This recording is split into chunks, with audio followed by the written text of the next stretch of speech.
En física, el sonido es una vibración que se propaga como una onda acústica, a través de un medio de transmisión como un gas, líquido o sólido. En fisiología y psicología humana, el sonido es la recepción de tales ondas y su percepción por parte del cerebro. Solo las ondas acústicas que tienen frecuencias que se encuentran entre aproximadamente 20 Hz y 20 kHz, el rango de frecuencia provoca una percepción auditiva en los humanos. En el aire, a presión atmosférica, representan ondas sonoras con longitudes de onda de 17 metros a 1.7 centímetros. Las ondas de sonido por encima de 20 kHz se conocen como ultrasonido y no son audibles para los humanos. Las ondas sonoras por debajo de 20 Hz se conocen como infrasonido. Las diferentes especies de animales tienen diferentes rangos de audición.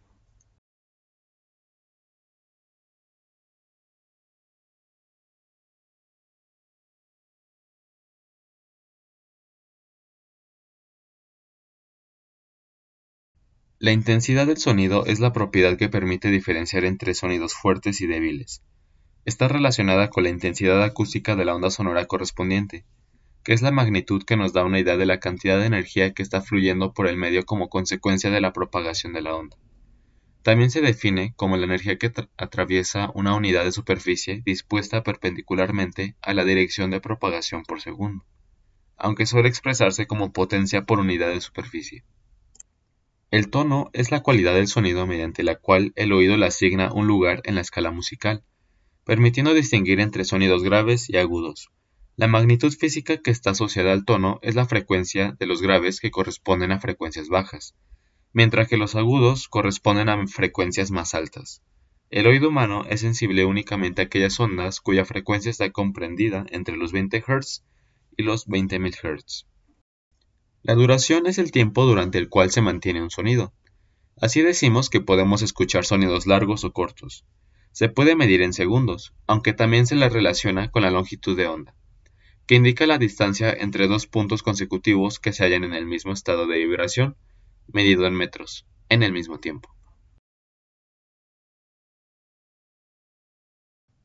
En el sonido existen tres características que son utilizadas de manera recurrente en las formas de representación del sonido: amplitud, duración y frecuencia.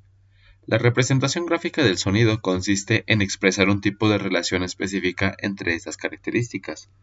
La relación amplitud-tiempo nos permite visualizar la distribución de la energía del sonido a lo largo de su duración. En su forma más conveniente, encontraremos los valores del nivel de presión sonora amplitud en el eje Y, expresado en decibelios, y el tiempo en el eje X, expresado en segundos.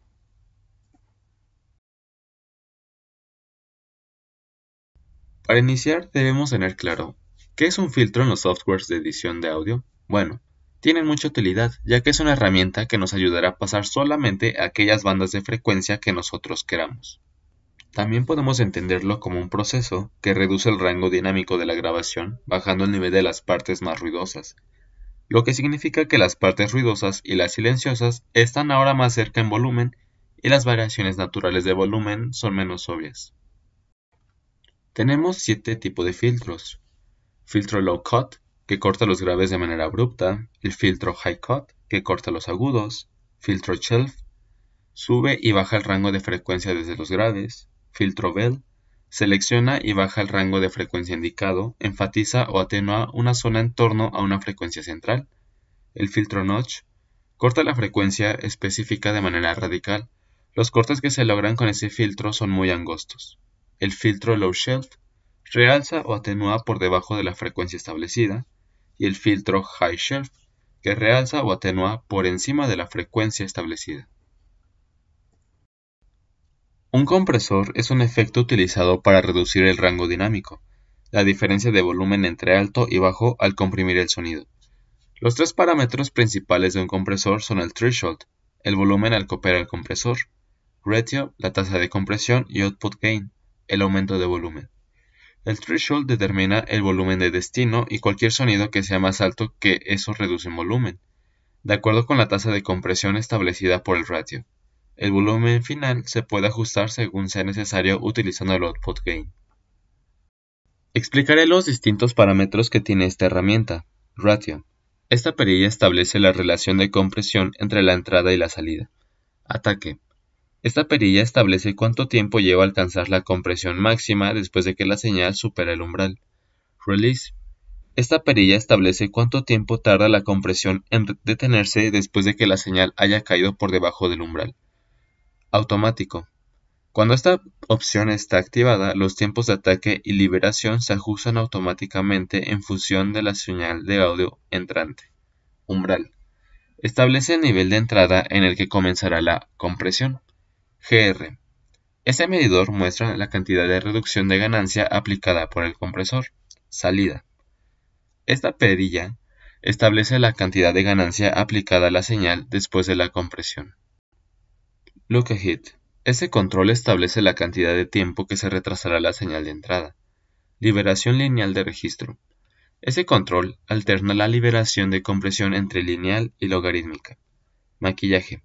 Cuando está activado, el nivel de salida se compensa automáticamente a medida que cambian los valores de umbral y relación.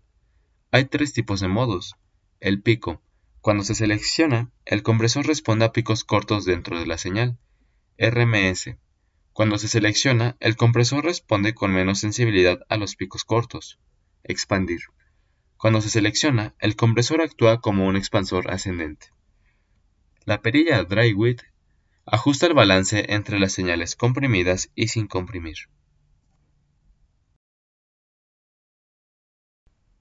La reverberación es el efecto en el que millones de reflejos de sonido se descomponen tras rebotar en múltiples superficies, todos ellos provocados por un mismo sonido inicial. El reverb aporta espacio y profundidad a la mezcla, pero también ofrece al oyente pistas importantes sobre dónde se encuentra un sonido y dónde se encuentra el propio oyente respecto a este último. Ableton Live incorpora su propio plugin de reverb, suficiente para la gran mayoría de los casos en los que queramos utilizar. Se compone por un filtro inicial que nos servirá para determinar qué bandas de frecuencia serán procesadas por el reverb.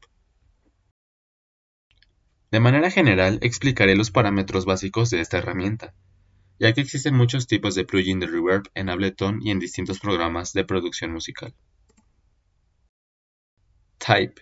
El type se refiere a los diferentes tipos de reverb digital mencionados anteriormente, aunque existen muchos más. Este parámetro suele estar presente en los procesadores multi-efectos o reverbs que incluyen distintos tipos de reverb en una unidad. Size.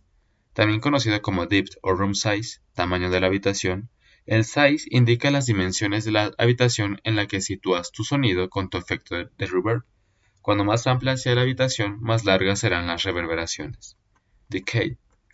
También conocido como Reverb Time o RT60, el decay se refiere a la cantidad de tiempo que tardan los reflejos de tu señal en quedarse sin energía y parar. Pre-delay. Es la distancia o tiempo entre tu fuente de sonido inicial y las primeras Early Reflections. Early Reflections, también conocidas como Initial Reflections, determinan el nivel de los primeros reflejos del reverb que escuchas.